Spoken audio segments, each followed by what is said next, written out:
My name is Jaden. My name is Eli. I'm Jason. And I'm Caden. And we are the YHWH and the Torah YouTube channel. And these are the laws of Elohim. And yeah, that didn't go so well. Anyway, that should have been a much snazzier introduction. I was hoping for something else. Maybe we'll get drums or something like that. I don't think so.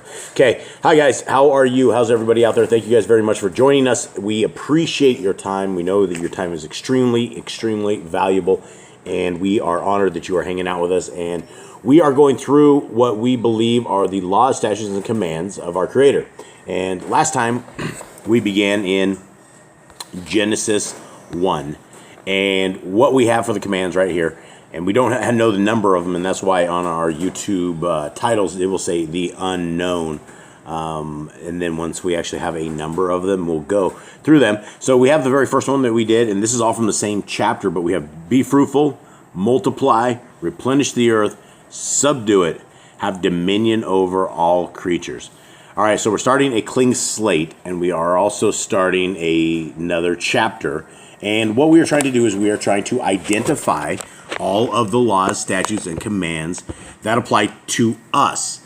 Now, there are going to be some that we have some in this discussion, and I would really appreciate it if you guys get in the discussion with us. And I know there's a lot of you guys out there who kind of do this as family time, and it's really, truly awesome that we have an extended family, and so we're all kind of sitting around the digital table, and we're all discussing this stuff. So when we read through these, if you guys have a different perspective or something else you guys think, please take the time and put them in the comments so that we can talk about them and formulate a plan. I want to try to get the most complete list of the law, statutes, and commands that we have, and when we're done with that, we're going to organize them into stuff that's for males or females and things of that nature.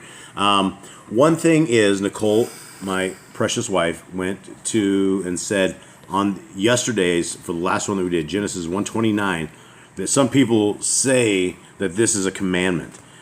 So let's read it. And Elohim said, Behold, I have given you every herb-bearing seed which is upon the face of all the earth, and every tree, in the which is the fruit of a tree yielding seed, to you it shall be for food. So, gentlemen, anything right there? I think he just said, here's your food. Here's what you're going to eat.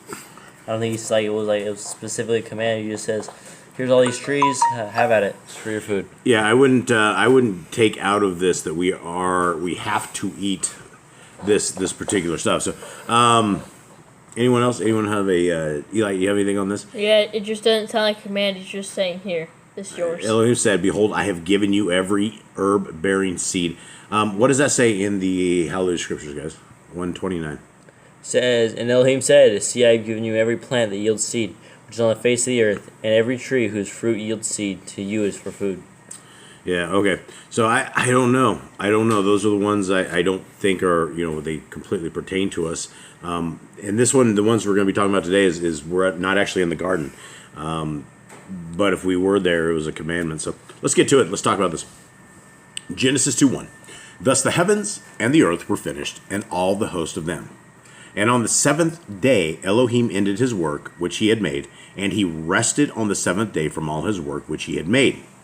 And Elohim blessed the seventh day and sanctified it, because that in it he had rested from all his work which Elohim created and made.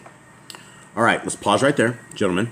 And let's go through this. Sorry, guys, if I make some noise. I'm moving the stand around a little bit. I know it makes popping, hissing, whizzing sounds. Gentlemen, the first thing that Elohim did in this is he rested on the seventh day. And he also blessed the seventh day. I am confused because we have nobody actually keeps the seventh day. And so right out of the gate, our Creator says he made the entire world in 6 days, and then on the seventh day he rested and blessed it. Anybody have anything to input into this? I know we've discussed this ad nauseum before. We are obviously Sabbath keepers. We keep the Sabbath. But for those who are just listening in on this, guys, what do you have for the Sabbath day? I'm pretty sure everyone's heard the story of creation, how he rested. I mean, it should be super simple. People should be like, oh, he blessed it, he did it. And then you're told to rest on the seventh day. It should be something very easy to follow along with. Yeah, that's the thing is there's nothing out there in the Bible that says we should be worshiping on a Sunday or anything else. Dogs are always hacking And it up. he didn't. He most likely did not need the rest, but he gave it to us because he knew we were going to need it because we don't have unlimited power like he does. We get tired, we get sore, we need rest. Yeah, and Mashiach says he also rested. They all rested. This is not just an earth thing. This is something that was designed before we were created, and it's been observed in the Shamaim in heaven. All right, so 4. These are the generations of the heavens and of the earth when they were created, in the day that Yahuwah Elohim made the earth and the heavens, and every plant of the field before it was in the earth, and every herb of the field before it grew. For Yahuwah Elohim had not caused it to rain upon the earth, and there was not a man to till the ground. Okay, so very, very interesting stuff. I mean, there's nobody to till the ground. But he didn't let anything sprout until someone came along to till it. Yeah, because it might get crazy, it might get kind of wild here. So, verse 6. But there went up a mist from the earth and watered the whole face of the ground. And Yahuwah Elohim formed the man of the dust of the ground and breathed into his nostrils the breath of life, and the man became a living soul. Okay, so this is very interesting in the story of creation. We have no life until when, Eli? I think this is after he rested. Maybe on the 8th day or it's on the 6th day because it doesn't say here. What are you talking about? Well, what do you mean when this is? No, I'm just saying, how did man breathe? We just read, it's verse 7. Okay. Man, how did man become live? Yahoo breathed into him and he was able to breathe and came alive. Breath of It's life. like a little clay guy, a little clay toy. So basically, we breathe Yahuwah's air. Yeah, and so if we are created in his image, I would imagine he has nostrils, he has ears and eyes and things of that nature, something of the same, I would imagine. That's the only way we would be created in his image. Verse 8. And there goes my dogs. And Yahuwah Elohim planted a garden eastward in Eden, and there he put the man whom he had formed. And out of the garden made Yahuwah Elohim to grow every tree that is pleasant to the sight and good for food. The tree of life also in the midst of the garden, and the tree of knowledge of good and evil. Okay, so we have some. Let's go through this real quick. And sorry guys for the distraction of the dogs. I had nothing I can do about this. So he planted a garden. He put the man in the garden. Now, do we have a wife in the garden yet at this point? No. And another thing to note is that he wasn't in the garden yet. It says that Elohim put him in the garden. Yes. And why was he not in the garden yet? Because he was unclean basically for his birth. Okay, and so this is stuff you would have to read where to I figure this believe out. Leviticus numbers would tell you about it. But also in Jubilees and Jasher. I think the Book of Adam and Eve talks about this as well. Okay, and so in this he says that everything that is pleasant to the sight. So that's something to note, that every tree that is pleasant to the sight. So if the tree is not pleasant to the sight, it probably wouldn't be good for food. And good for food, the tree of life also in the midst of the garden, and the tree of knowledge of good and evil. So there's two separate trees, right? There's one of life, and then there's a good and evil tree. Right, and so there's two separate, different kinds of trees. And, the tree that you would want to eat from is what? The tree of life. The tree of life. And why did Yah kick them out of the garden? Because they ate of the good and evil. So they were unable to get back to the tree of life, is what one of the, I can't remember where Adam and Eve, read I believe. that. I believe Adam and Eve. Okay, so verse 10. And a river went out of Eden to water the garden, and from thence it was parted and became into 4 heads. The name of the first is Pishon, that is, which compasses the whole land of Cavilia, where there is gold. And the gold of that land is good. There is bdellium and the onyx stone. And the name of the second river is Gikon, I think as they say it. And how did they say it right here? It's Gikon. The same is that compasses the whole land of Cush. And the name of the third river is Kedekel. And how do I say it? Did I say that right? Kedekel. Yeah, I think so. Kedekel. That is it which goes toward the east of Ashur. And the fourth river is Perath.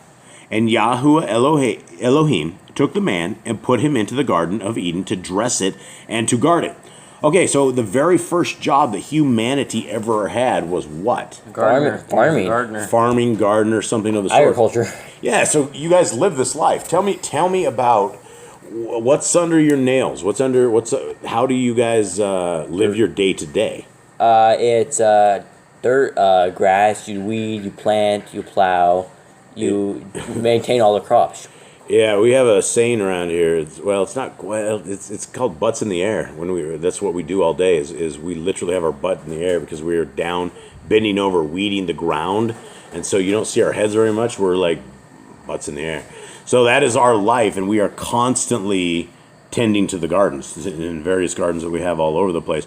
But where our Creator put man right out of the gate, and this is interesting. I mean, the thing about Adam was he was born a functioning adult. He never had to go through babyhood. He never ever had to go through any of the stuff out there.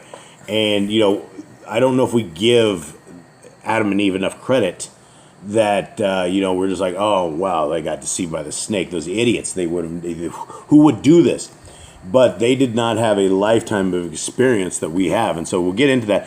But the first job was a farmer, right? And his job was to take care of this. And it was probably, how can you imagine this? I mean, you're going to be without tools, without tractors, without anything like this. What's his job? How is he going to tend to the garden? I don't think he didn't have thorns or thistles yet. So maybe, I don't know if he had rocks. I doubt there's rocks. Yeah, I bet the garden grew up really, really super nice. Yeah, probably no rocks. Not like that. Soil is probably just super awesome there. He probably just had to use a lot of his hands at the beginning. Yeah, and that's the thing about Yah's soil and the Yah's creation is everything is crazy. We can go, a kilometer in one direction, or half a kilometer, or whatever it is, in every direction, and there's different dirt in every direction. And sometimes it's just beautiful dirt, and sometimes it is just trash dirt that is just full of rocks. And I don't have an answer for why some dirt is beautiful, on one side, and it's just you can literally walk 10, 15 steps, and it just turns to rock and something of the sort. But that is our job. We were to guard it. So let's hit it at verse 16.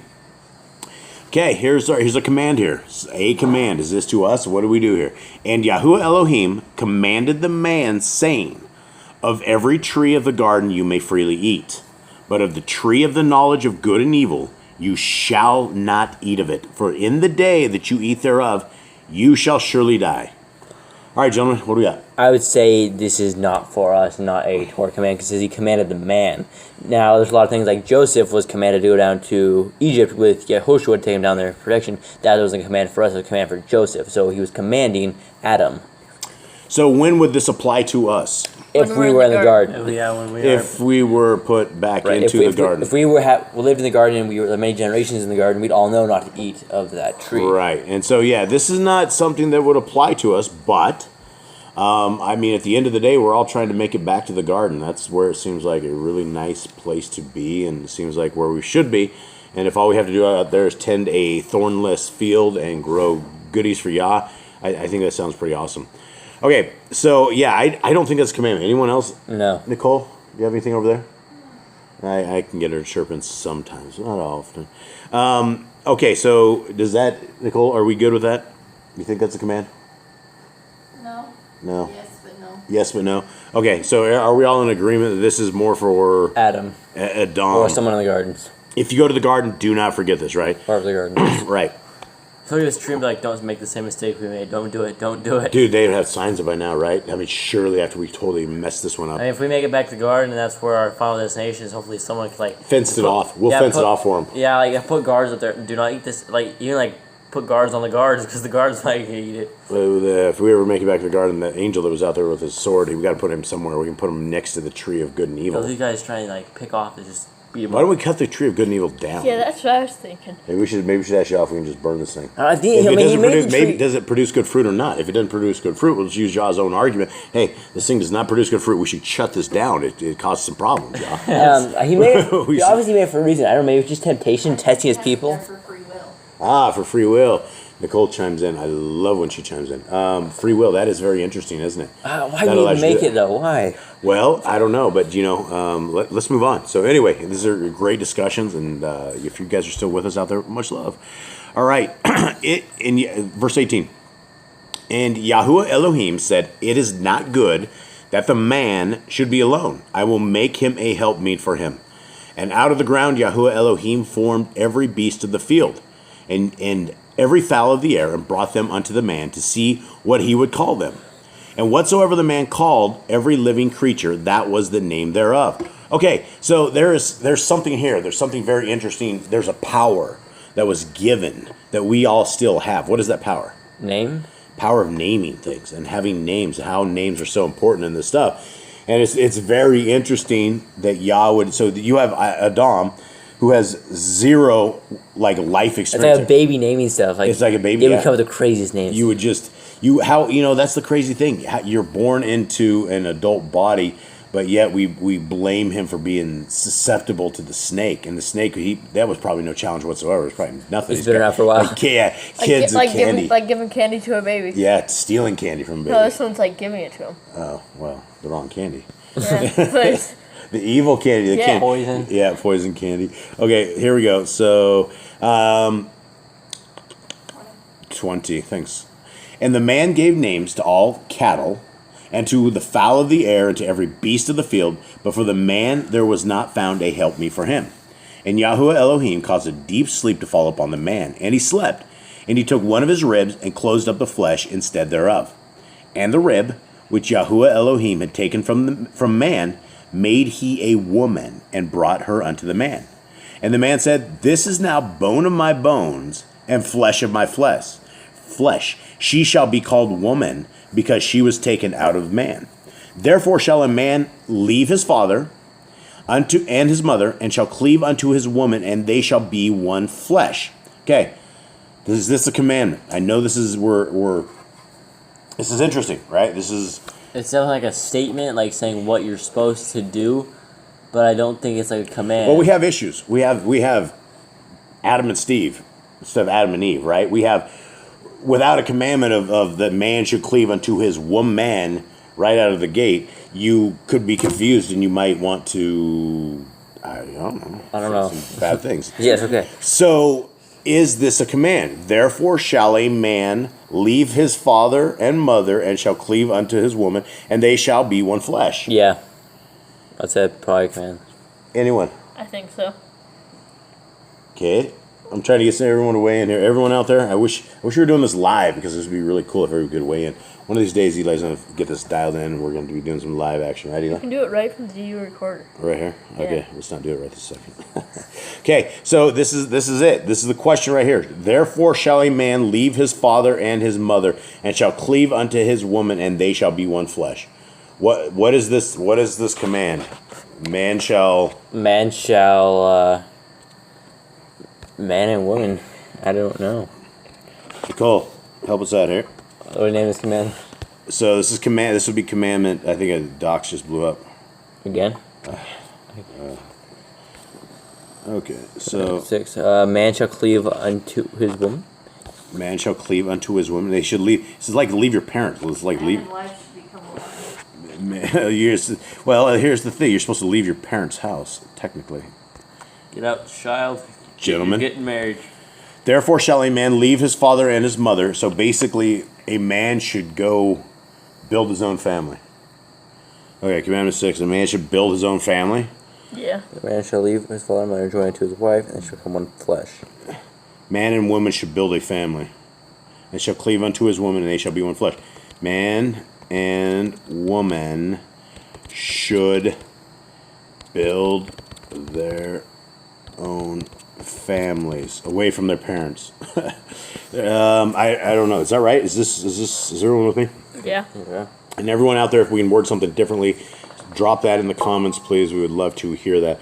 So man and woman should build their own families. Therefore shall man leave his family, his father and his mother, and shall cleave unto his woman, and they shall be one flesh.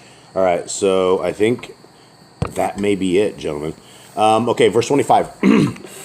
And they were both naked, the man and his woman, and were not ashamed. Okay, that's the end.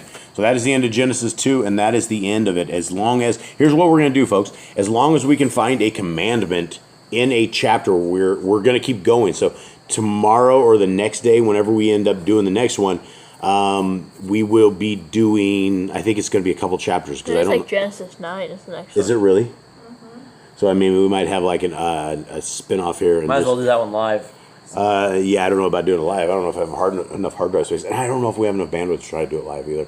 So we're going to run into some issues. We'll try it. But so next time, if you are camping out with us, grab a coffee pot if you guys drink coffee, or the teapot if you drink tea. Popcorn, and hang out with your extended family over here down south, and we would be glad to have you guys.